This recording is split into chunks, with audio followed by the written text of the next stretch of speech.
مسجد کے نمازی بن جائے. سبحان اللہ. کوئی نہیں آتا لیکن بچوں سے جلسوں کے اندر رونق, مسجدوں کے اندر رونق. میں تو کہتا ہوں کہ بچوں کو ایسے مت بتاؤ, بلکہ بچے ہیں. جب تم بچے تھے تم بھی کوئی عقل مند نہیں تھے, تم بھی شرارت کرتے تھے. اگر آج یہ بچے ہیں, اگر شرارت کر رہے ہیں, انہیں سمجھاؤ گے تو انشاءاللہ آنے والے وقت میں ان کی اگر نماز کی عادت پڑ گئی, یہی مسجد کی نماز ہوتی ہے. حضرت عمر جب مدینے کی گلی سے گزرا کرتے تھے تو بچے جو ملا کرتے تھے ان کو بھی کہتے تھے میں نہیں کرنا, میری بات نہیں, میرے باپ کی بات نہیں, رسول کی بات کی بات. بول سبحان اللہ. سبحان اللہ. ذرا ادھر آؤ, بچوں سے کہتے تھے بچوں ذرا ادھر آؤ, دعا کرو اللہ عمر کو بخش دے. بتاؤ ان بچوں کی دعاؤں کے لیے حضرت عمر کہہ رہے ہیں, تم میرے نبی نے حضرت عمر سے کہا تھا اے عمر بن خطاب میرے لیے دعا کر دو. اللہ تعالیٰ نے جناب موسیٰ سے کہا تھا اے موسیٰ ایسا منہ لے کے میری بارگاہ میں آیا ہے جس منہ سے تو نے گناہ نہ کیا ہو. موسیٰ پیغمبر کہنے لگے اللہ وہ منہ کہاں سے لے کے آؤں, حالانکہ وہ نبی تھے, خدا کے پیغمبر تھے, اللہ کے پیغمبر تھے. حضرت موسیٰ گناہوں سے پاکیزہ تھے, گناہوں سے بچنے والے تھے, لیکن عاجزی انکساری کے طور پر کہتے اللہ وہ منہ کہاں سے لے کے آؤں. تو اللہ نے فرمایا موسیٰ دوسرے لوگوں سے دعائیں کرائے. بولو دوسروں سے دعائیں کیا کر. سبحان اللہ, سبحان اللہ. بولے سبحان اللہ. اس کی امین قبول. جو بھی مانگو نا, دعا کا ایک طریقہ یہ ہے کہ دین اور دنیا کی بھلائی مانگو. سب کچھ اس میں ہے, دنیا کی عزت بھی اسی میں, دولت بھی اسی میں, کاروبار کی برکت بھی اسی میں, آخرت کی بھلائیاں بھی اسی میں. اللہم ربنا آتنا فی الدنیا حسنہ, یا اللہ ہمیں دنیا کی بھلائی عطا فرما, اللہ ہمیں آخرت کی بھی بھلائی عطا فرما. آمین. اب سب مسجد میں جا کے یا اللہ مجھے کروڑپتی بنا دے, یا اللہ مجھے دے دے, اب دوسرے کی بربادی کی تمنا کریں.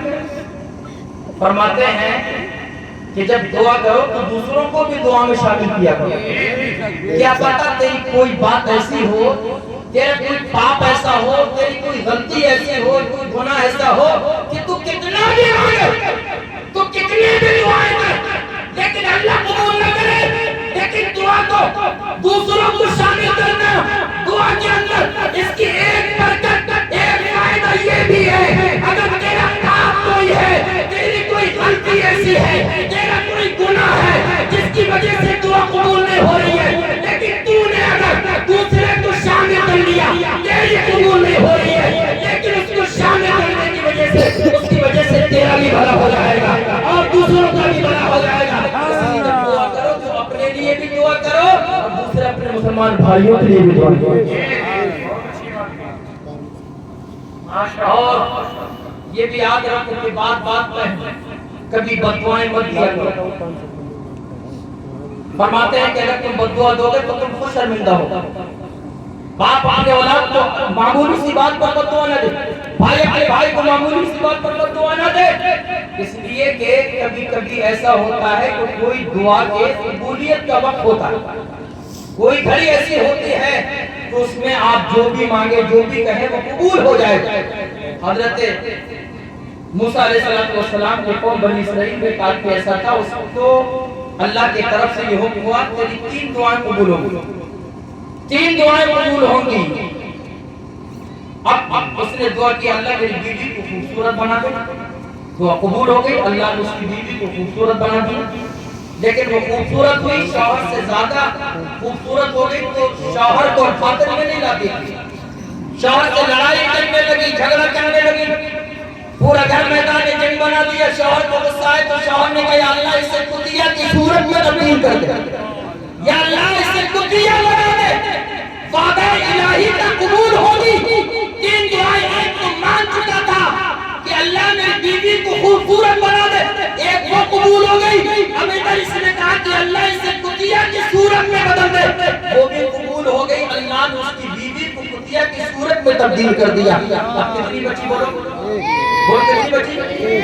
ایک بچی. اب بچوں نے کہا امی کی صورت بدل گئی, چہرہ بگڑ گیا، کتے کی صورت میں تبدیل ہو گئی۔ بچوں کی فرمائش پہ شوہر نے پھر دعا کی، یا اللہ اس کو پہلی حالت میں اس کو واپس کر دیا۔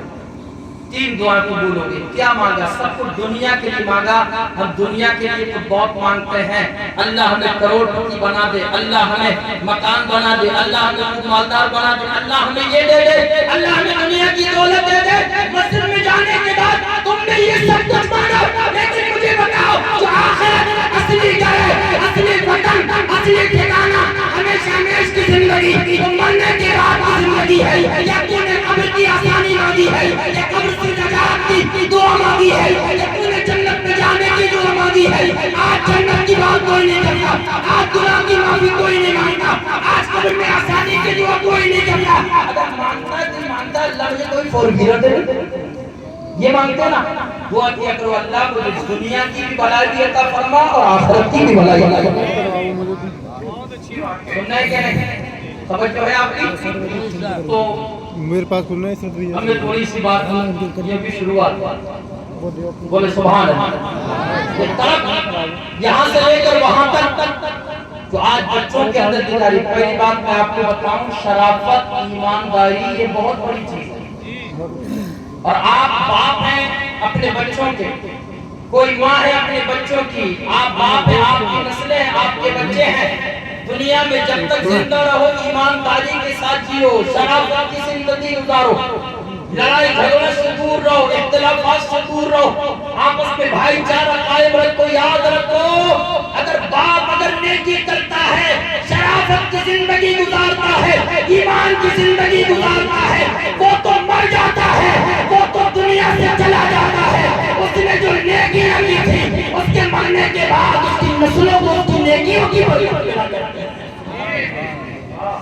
آج جو حضرت مولانا حافظ قاری مصطفیٰ حسین صاحب قبلہ جن کی شرافت دیکھو، ان کے والد محترم و مکرم حضرت مولانا اعجاز احمد صاحب کو دیکھا ہوگا، چھوٹا سا قصہ اور پگڑی بنی ہوئی ہوتی تھی، امامت شریف سجا ہوتا تھا، اسلامی لباس ہوتا تھا، نگاہیں نیچی ہوتی تھی، وہ ایک شریف انسان تھے۔ انہوں نے شرافت میں زندگی گزاری، ایمانداری کی زندگی گزاری۔ آج ان کی نسلوں کو ان کی شرافت، ان کی ایمانداری کی اتنی برکتیں مل رہی ہیں۔ کھپریل کا گھر تھا، ایک چھوٹا سا مکان تھا، کچی زمین تھی، سادہ زندگی گزار کے چلے گئے، کسی کو تکلیف نہیں دی، کسی کا دل نہیں دکھایا، اللہ اللہ کرتے رہے۔ آج ان کی نیکیوں کی برکت ہے۔ جب حافظ صاحب کے یہاں پر کھانا کھانے کے لیے گئے تو 2-4 سال کے اندر دیکھا کہ گھر کے اندر بہاریں ہی بہاریں۔ اب وہ زمین کچی نہیں ہے، اب وہ زمین بہتری نہیں ہے، بلکہ اللہ نے ادھر کو چمن چمن کر دیا۔ باپ کی شرافت خود ہمارے دادا محترم جناب جعفر حسین صاحب، اللہ ان کی قبر پہ قیامت تک انوار و تجلیات کی بارشیں نازل کرے۔